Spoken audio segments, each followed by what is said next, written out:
Excellent. Well, again, what a fantastic week. I think the first thing that I'd like to ask you is, what is the word or phrase that you heard most often this week?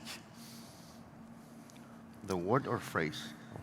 First of all, good morning.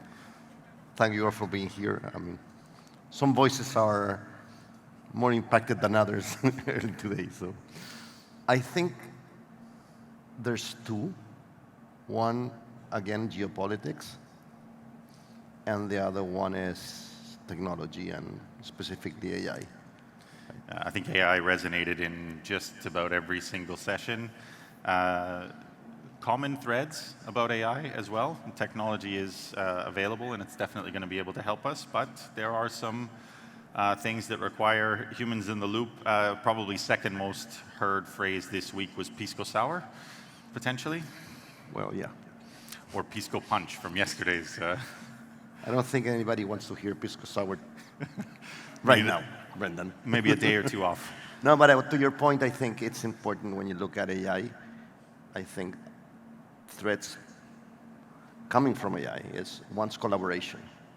And I think from that perspective, the development of standards that allow the different members of the ecosystem to integrate, share data is important. The second one is not data for data's sake, but it's data with a meaning.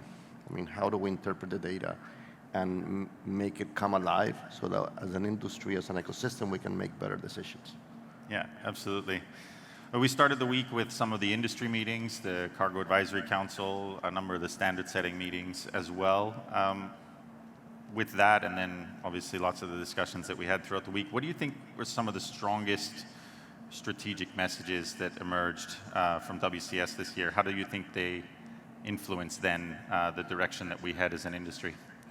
I mean, perhaps more than a message itself, and for the ones of us that were part of the discussions of the Cargo Advisory Council, and this is something we discussed earlier, it's the fact that it usually takes time for the industry to move and to generate traction. And I think that over the last couple of years, we've seen that starting to happen. And by focusing on the topics that really matter, and with the help of a number of different stakeholders, we're being able to move ahead on those things that are really relevant for the industry in terms of safety, digitalization, and sustainability. And I think that resonated on the meetings of the Cargo Advisory Council a lot. Yeah, absolutely. That's been my experience with the Cargo Advisory Council more generally, is there are a number of things which we completely agree and they make complete sense for the industry. Safety and security might be one of them, for sure. And everybody knows exactly which direction to go. So in those instances, we're able to actually move with significantly more speed. It can occasionally be a little bit harder to get alignment on everything else. And so we spend some time figuring out what are those priorities so that we can actually start to deliver with that speed. Do you think that any of the meetings that you were able to attend or any of the sessions actually helped drive some consensus on some of these initiatives that we need to take forwards a little bit faster? I think the consensus is driven more by the meetings you have in sort of in private and bilateral meetings in which you can reach agreements.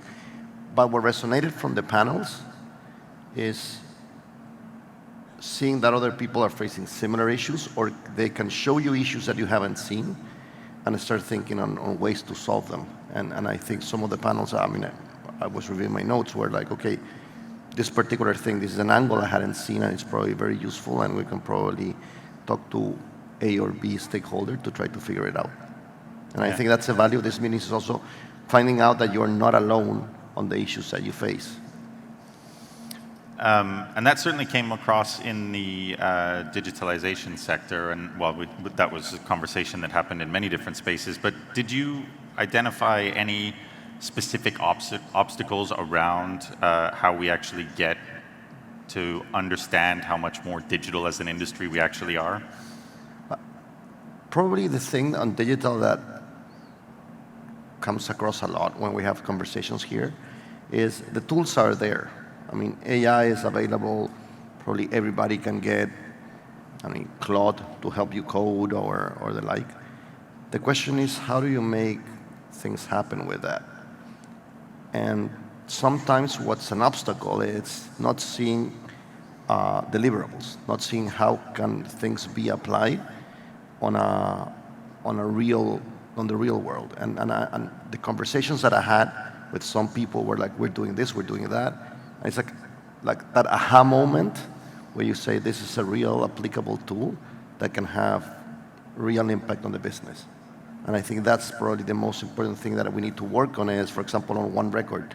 How do we show people the things we're doing in One Record? We were running a proof of concept. We couldn't show it here. But when I discussed the proof of concept with other airlines,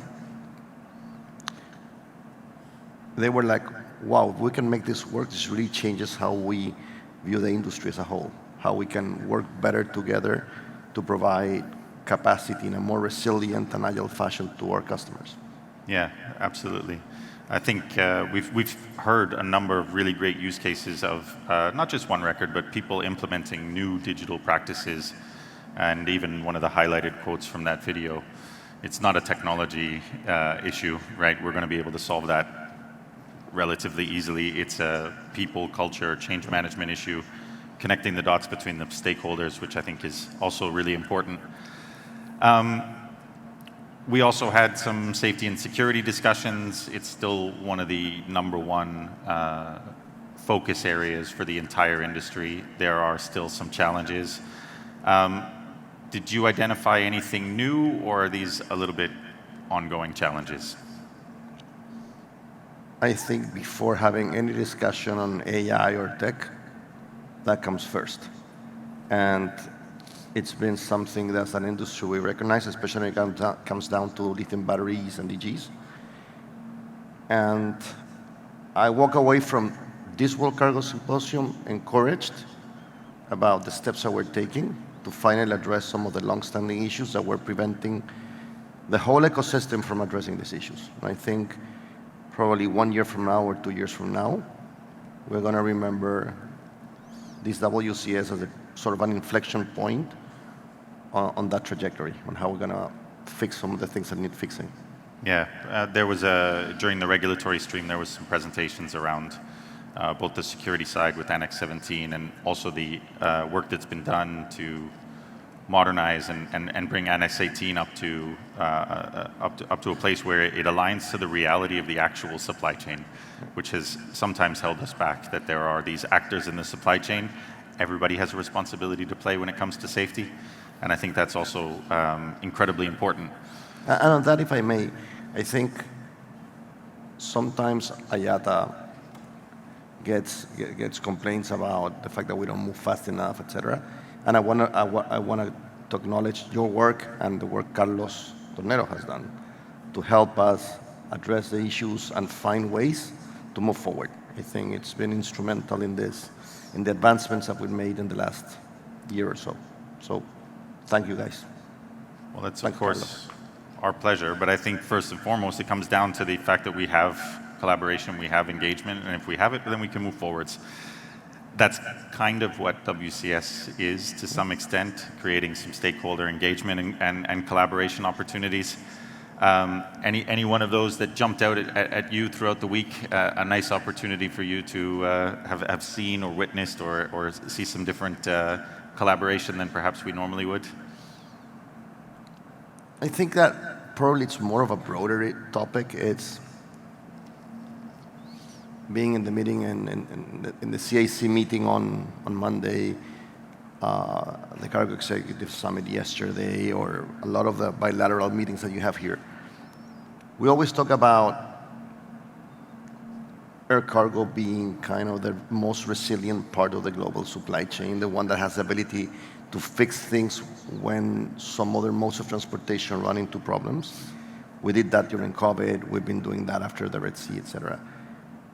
And when you look at how it happens, it's not because one airline gets to do it or one handler gets to do it. It's when, as an industry, we come together and we find the ways to collaborate and improve. And I think the opportunity to meet, the opportunity to come together, makes that easier. It's in the end, in the human in the loop, it's not part of AI. The human in the loop is also how we build relationships and how do we find solutions to the problems that we face. And I think that's the value of this meeting. Hopefully we had more people that can engage and have those conversations. Yeah, absolutely. During the Cargo Executive Summit, as you just mentioned it, there was some really good conversations amongst the participants in the room about how we move certain key priorities forwards. The ones that they identified were really around data sharing and the safety and security front. And they had some interesting ideas. Of course, we also asked them to go home with some actions and to provide a list of actions if they want to the industry. But any key kind of follow-ups that you think the industry needs to do as we leave World Cargo Symposium this year? We go home to our own organizations and try and move this industry forwards. I think the data point about us carrying 99.9% of the equipment required to make AI work and carrying that with paper should make us think.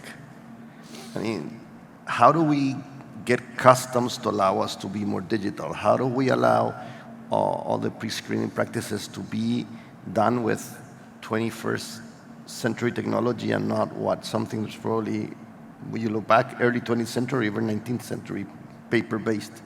So, and from my perspective, yeah, it's easy to say, try, fail fast, and move forward.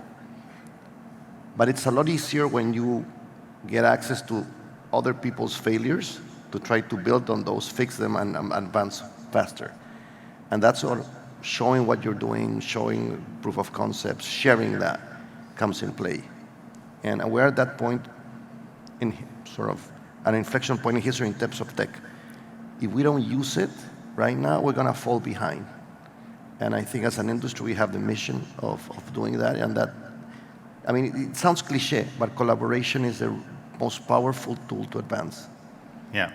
And I think you mentioned the customs piece of this. It's something we can all agree on, right? That if that was more accepted in a harmonized fashion around the world, things would be faster. Everything about air cargo would be even faster than it is today. So it's something we can all take home and say, okay, well, as every time we advocate then for what we want, we can do so on those lines and really kind of move the industry forwards to get these key pinch points or bottlenecks in the supply chain to be engaged in the discussion around efficiency. I mean, just to give you an example, as I said, we couldn't share this earlier, but one of the difficult things that I always envy from the passenger side is the ability to co-chair, right? You can buy a ticket on your partner airline, they'll book it, they'll send you your reservation, you have this mixed itineraries. We can do that in cargo, technically speaking. So we were trying to figure out how do we collaborate with our partners to use our interline agreements better. The initial estimate was going to take months to build something. A couple of very entrepreneurial people in our team thought about it differently. They went by using one record. They put together one record server, and suddenly, in 2 weeks, they come to me and they tell me, we did it. I was like, what did you do? I was like, no, we were able to book an interline segment on the other airline using tech, and it happened in real time. I was like, no phones, no phones. And it's just, okay, you let people try this, like, let creativity and the tools that are available come together, and it's kind of magic. And when you think about the implications of that, I mean, we moved forward our timeline on this by several months, and it's using the tools that we all have available, that the standards IATA has provided. And I'm not advertising IATA because I'm here. It's because it's a real powerful tool in our toolbox as an industry to improve. We need to get other people to engage with that. But if we do that, we can change things that we never thought we could change. Now, you've been part of this wrap-up a couple of times over the last number of years. You were vice chair, you were former vice chair of the Cargo Advisory Council, you're now former chair of the Advisory Council, but host I can never escape this session. I hate it because it's after the party. We moved it to slightly later in the morning just for that. Yeah, I know, but... But now that you've been also the host airline, any final words for the audience here as we kind of wrap up this session? I mean, first of all, as I said last night, thanks for everybody who made the trip. I know that it's a bit of the beaten path, not the traditional venues, and we really appreciate the fact that you made the trip, especially in a moment where it's more difficult than usual to travel. But the other thing that comes across when you do this event is the massive effort that's behind it. You don't get to see that.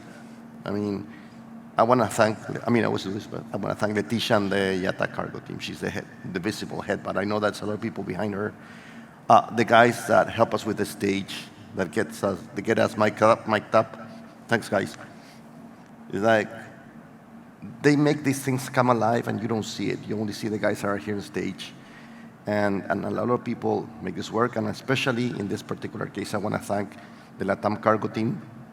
I mean, the guys on the marketing team that worked, I'm not going to use the right word because it's impolite, but you might imagine what that is. They worked a lot doing this.